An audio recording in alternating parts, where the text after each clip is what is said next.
Il a affirmé que toute tentative de diviser la Chine serait inévitablement vouée à l'échec.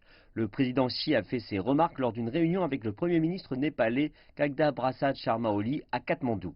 Le Premier ministre népalais a indiqué que son pays adhérait fermement au principe d'une seule Chine et ne permettrait jamais à aucune force d'utiliser son territoire pour mener des activités séparatistes contre la Chine. Lors de sa rencontre avec le président du Parti communiste népalais, le président Xi a remercié le Népal pour son appui sur des questions liées aux intérêts clés de la Chine. Il s'agit de la première visite en 23 ans d'un président chinois au Népal.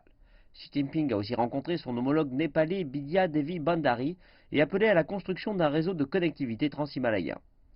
Bhandari a organisé un banquet de bienvenue pour le président chinois en visite et elle a déclaré que le Népal souhaitait jouer un rôle actif dans l'initiative Ceinture et Route.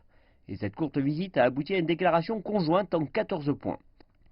La Chine et le Népal renforcent leurs liens en un partenariat stratégique de coopération. Les deux pays conviennent du respect mutuel, de la souveraineté et de l'intégrité territoriale. Ils ont déclaré qu'ils maintiendraient des échanges proches à haut niveau et renforceraient leur confiance mutuelle. Ils ont convenu de mettre en œuvre, dans les plus brefs délais, un accord dans le cadre de l'initiative Ceinture et Route et de travailler ensemble pour développer un réseau de connectivité transhimalayen couvrant les voies ferrées, les ports, les autoroutes et les voies aériennes. Des représentants népalais participeront à la seconde expo internationale des importations de Chine, alors que les deux parties cherchent à renforcer leur coopération économique et à améliorer la vie des populations de leurs deux pays.